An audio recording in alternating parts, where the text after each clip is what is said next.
You're listening to Wealthy-esque. We are a community of lawyers who believe that true wealth is having control of our time. I'm Ro Thomas, and as a busy wife, mom, and former Big Law associate, I know all too well the tension between the culture of the legal profession and pretty much everything else you want to do in life. That's why each week I'm bringing you the information and tools you need to improve your money mindset and manage your money to create true wealth. Because ultimately, it's not about the money. It's about the freedom and flexibility the money affords.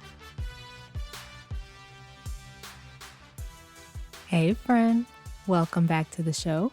I hope you're doing well and having an amazing day so far.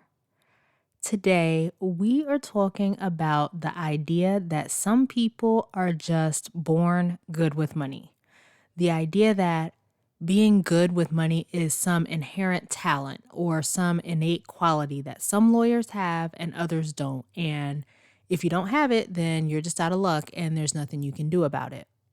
I hear people say things like that all the time, where they will define themselves as just not good with money, or I'm just a spender, or I just can't keep up with a budget, or whatever it is, like defining themselves by these qualities of not managing their money the way they want to.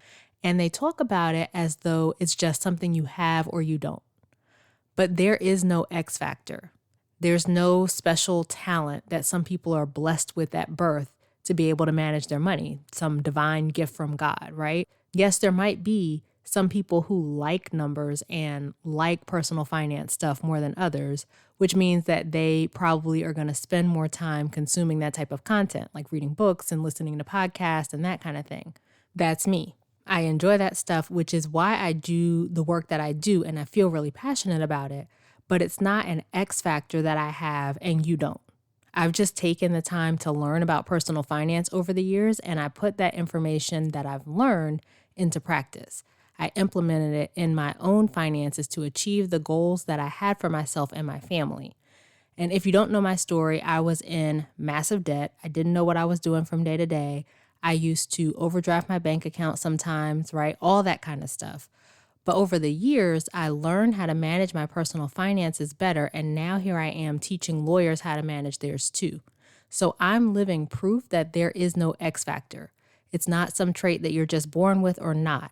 Managing your money well is a skill that you can learn. If you believe some people are just good with money and some aren't, I really want you to hear me on this next part. That is an excuse that your brain is offering to you.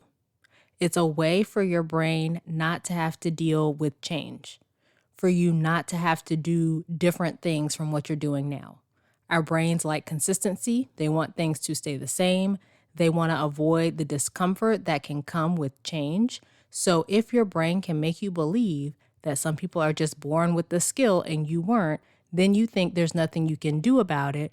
There's nothing you can do to change your situation, and you can just keep going along doing what you're doing now. When you believe that you're not going to take the steps to learn how to manage your money, you're going to throw your hands up, chalk it up to you not having this X factor, and ultimately the idea that you're not good with money becomes a self-fulfilling prophecy.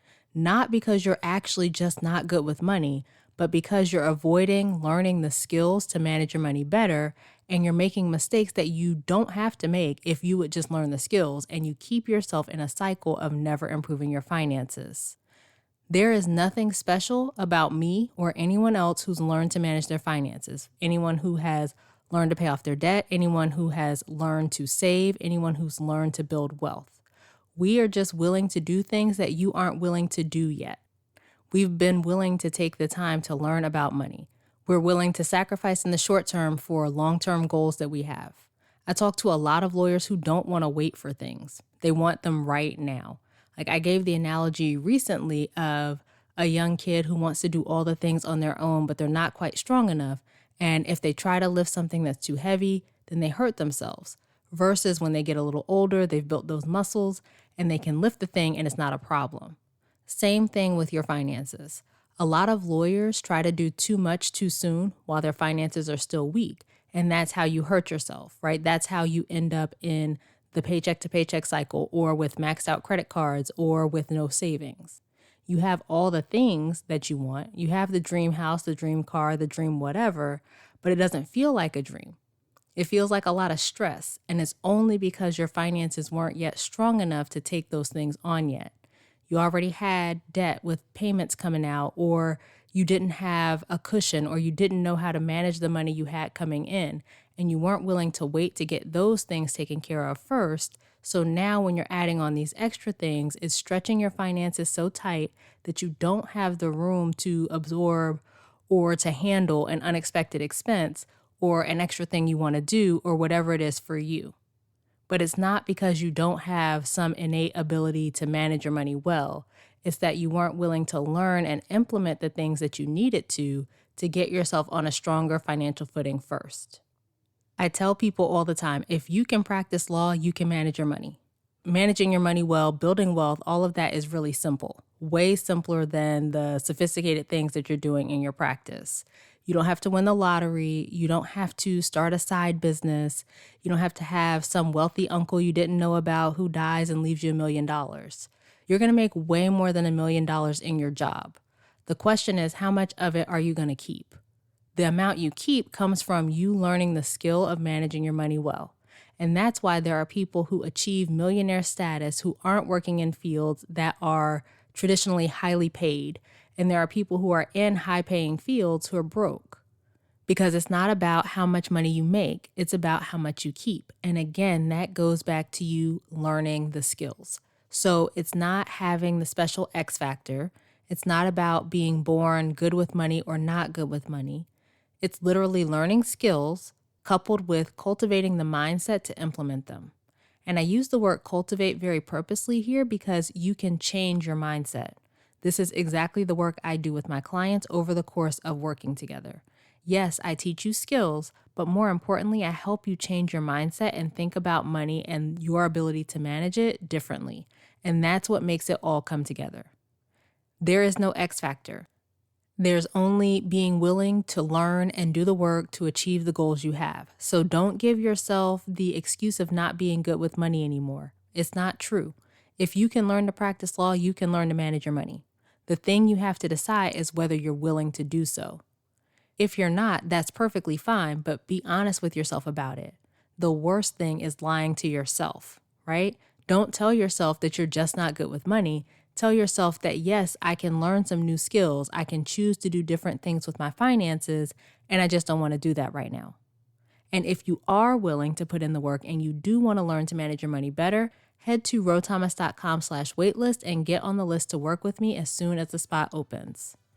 All right, that is it for this week's episode. Come connect with me over on social media. You can find me on LinkedIn, Ro Thomas, and Instagram at I am Ro Thomas. Subscribe to the show and leave a review. That helps more people to find us, helps the show to grow so we can get this information to more people. And of course, if you think of a friend or two and send this information, this episode to them, that also helps get this information to more people. As we close out, friend, I pray that you take the information you learn here, apply it in your life, and open up to the realization that wealth is available to you. As you do that consistently, week after week, you'll continue to take steps to regain control of your time, build wealth, and live the life of freedom and choice you deserve. Happy holidays to you. Talk to you later.